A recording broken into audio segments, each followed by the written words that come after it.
We are on day 119 of the chronological Bible in a year.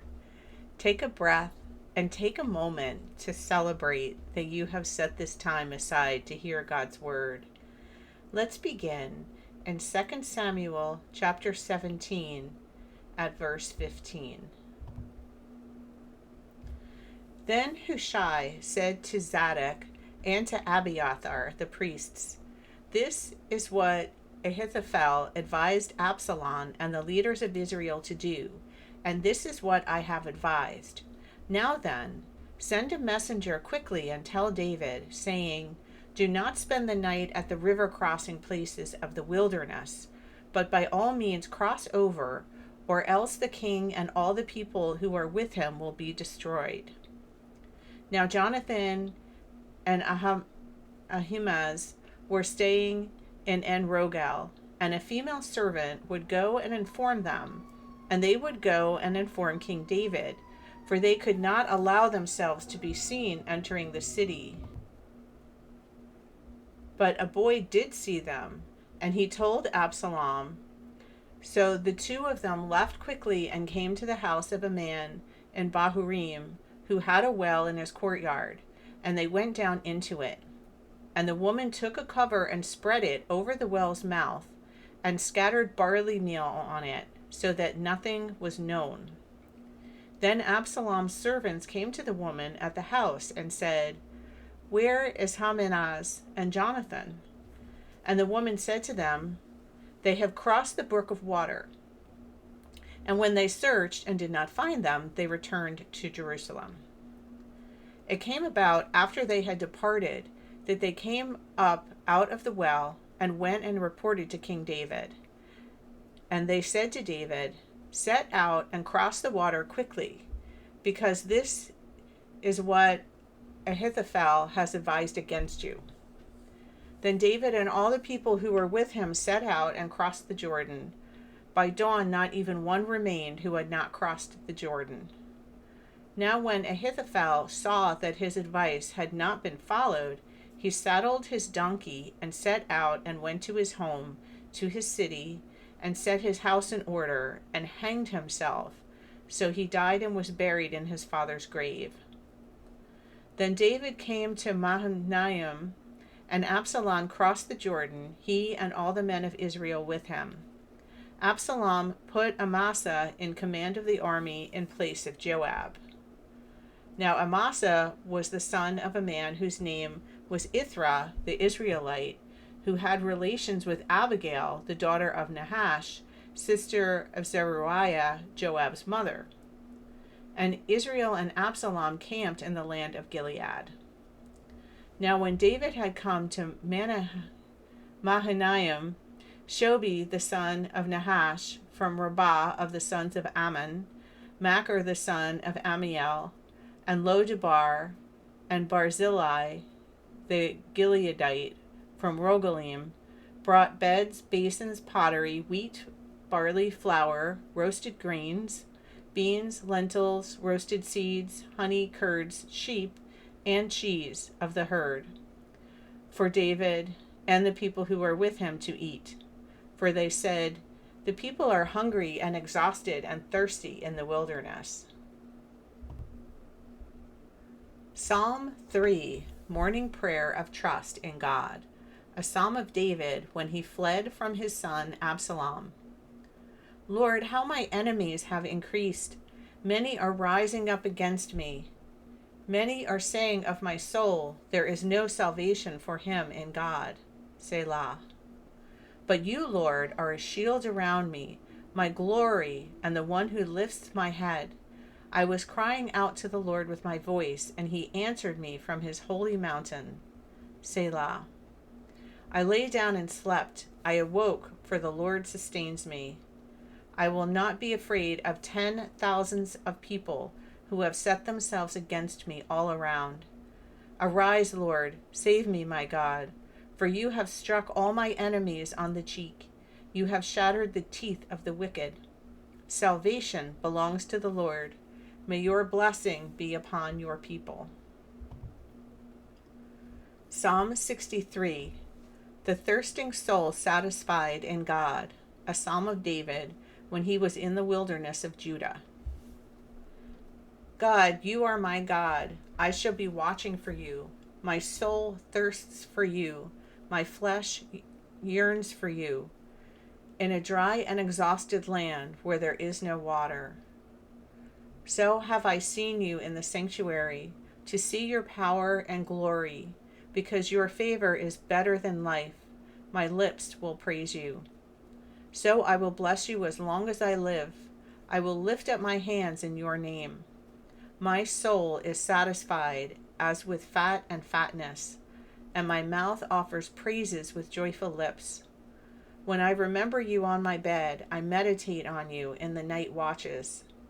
For you have been my help, and in the shadow of your wings I sing for joy. My soul clings to you. Your right hand takes hold of me. But those who seek my life to destroy it will go to the depths of the earth. They will be turned over to the power of the sword. They will be a prey for foxes. But the king will rejoice in God. Everyone who swears by him will boast, for the mouths of those who speak lies will be stopped. 2 Samuel chapter 18. Then David took account of the people who were with him and appointed over them commanders of thousands and commanders of hundreds. And David sent the people out, a third under the command of Joab, a third under the command of Abishai the son of Zeruiah, Joab's brother, and a third under the command of Ittai the Gittite. And the king said to the people, I myself will certainly go out with you also. But the people said, You should not go out, for if in fact we flee, they will not care about us. If half of us die, they will not care about us. But you are worth 10,000 of us. So now it is better that you will be ready to help us from the city. Then the king said to them, Whatever seems best to you, I will do. So the king stood beside the gate, and all the people went out by hundreds and thousands. But the king commanded Joab, Abishai, and Ittai, saying, Deal gently with the young man Absalom for my sake. And all the people heard when the king commanded all the commanders regarding Absalom. Then the people went out to the field against Israel, and the battle took place in the forest of Ephraim. The people of Israel were defeated there by the servants of David, and the slaughter there that day was great, 20,000 men. For the battle there was spread over the whole countryside, and the forest devoured more people that day than the sword devoured. Now Absalom encountered the servants of David. Absalom was riding on his mule, and the mule went under the branches of a massive oak. Then his head caught firmly in the oak, and he was left hanging between the sky and the earth, while the mule that was under him kept going. When a certain man saw him, he informed Joab and said, Behold, I saw Absalom hanging in an oak. Then Joab said to the man who had informed him, So behold, you saw him. Why then did you not strike him there to the ground? And it would have been my duty to give you 10 pieces of silver and a belt. But the man said to Joab, Even if I were to receive 1,000 pieces of silver in my hand, I would not put out my hand against the king's son. For in our hearing the king commanded you, Abishai and Ittai, saying, Protect the young man Absalom for me. Otherwise, if I had dealt treacherously against his life, and there is nothing hidden from the king, then you yourself would have avoided me. Then Joab said, I will not waste my time here with you. So he took 3 spears in his hand and thrust them through the heart of Absalom while he was still alive in the midst of the oak. And 10 young men who carried Joab's armor gathered around and struck Absalom and killed him. Then Joab blew the trumpet, and the people returned from pursuing Israel, for Joab restrained the people. And they took Absalom and threw him into a deep pit in the forest. and erected over him a very large pile of stones. And all Israel fled, each to his own tent.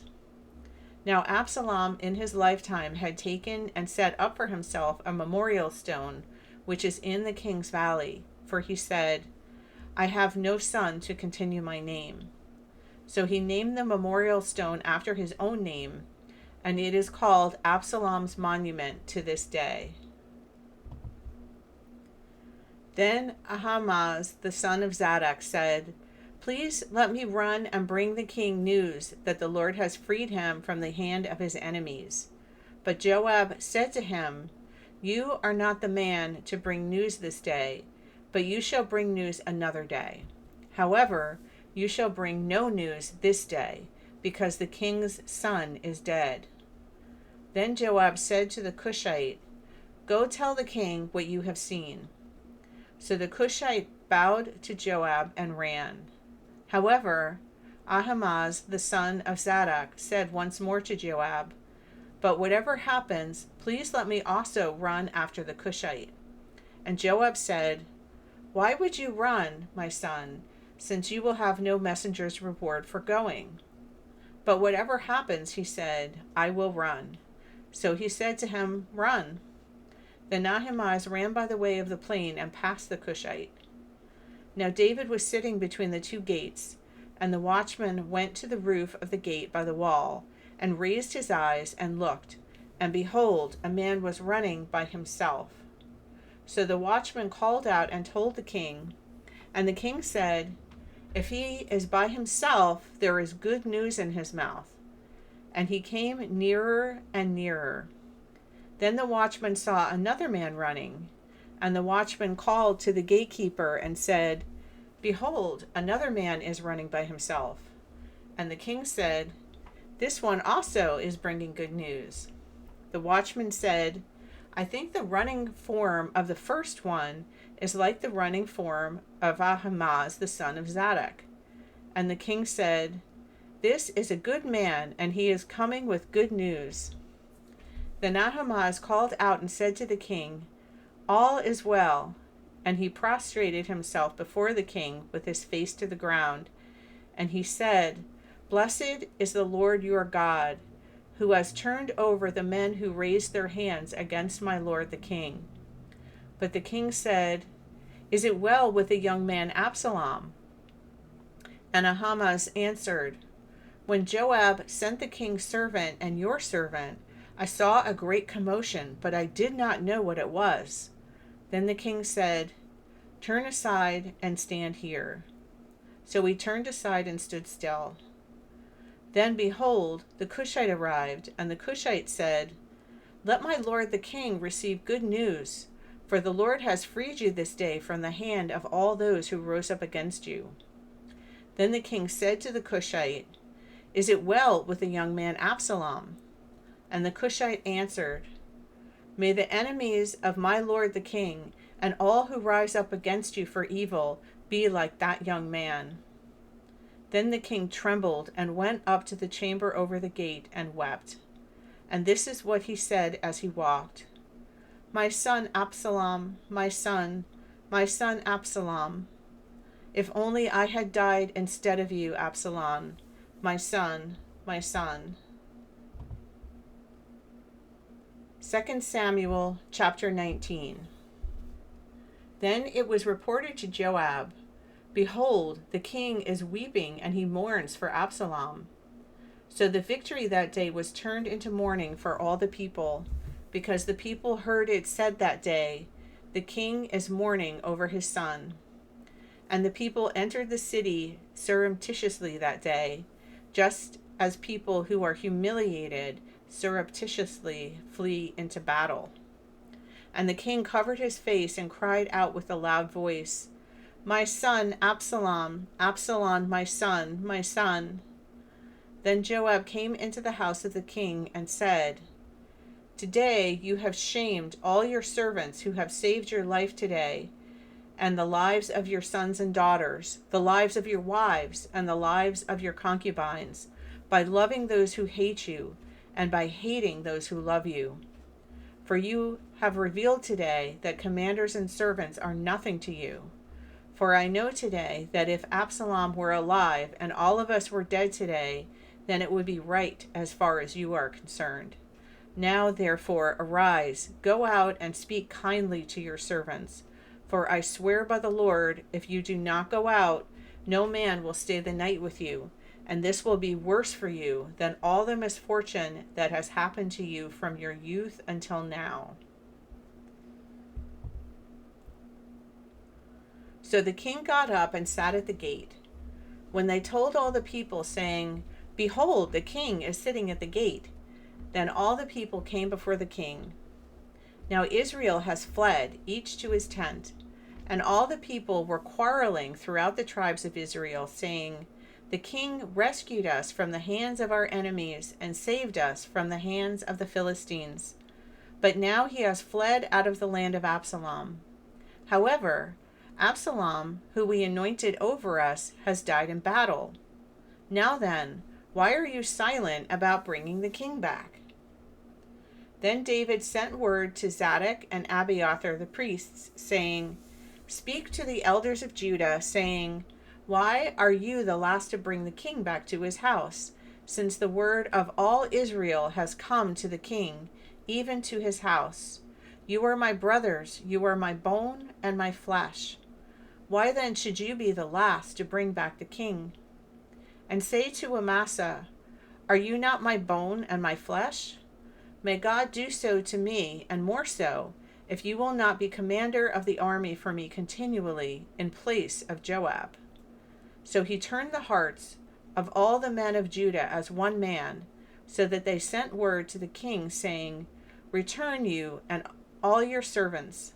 The king then returned and came as far as the Jordan.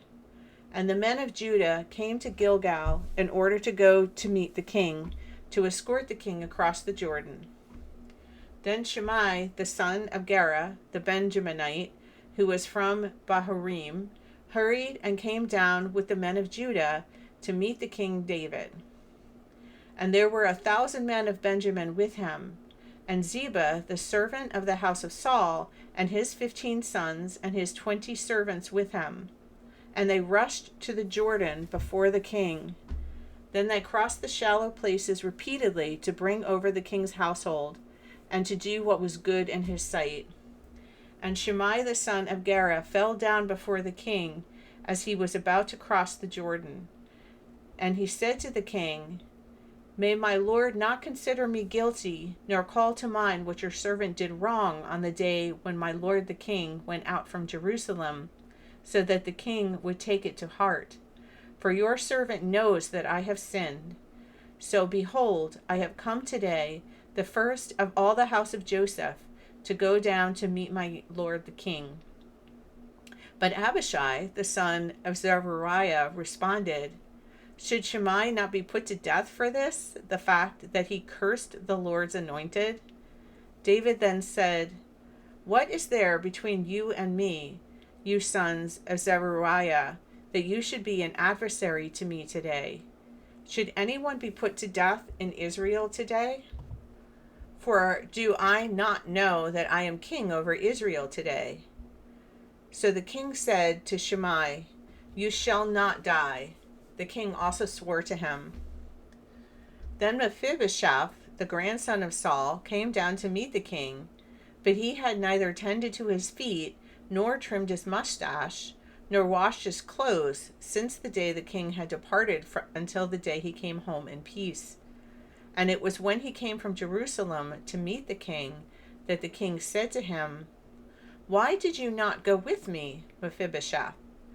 So he said, My lord the king, my servant betrayed me. For your servant said, I will saddle the donkey for myself, so that I may ride on it and go with the king, since your servant cannot walk. Furthermore, he has slandered your servant to my king, my lord the king. But my lord the king is like the angel of God.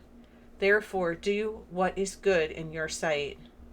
For all my father's household was only people worthy of death to my lord the king. Yet you placed your servant among those who ate at your own table. So what right do I have that I should complain any more to the king?" So the king said to him, "Why do you speak of your affairs? I have decided. You and Ziba shall divide the land." And Mephibosheth said to the king, "Let him even take it all, since my lord the king has come safely to his own house."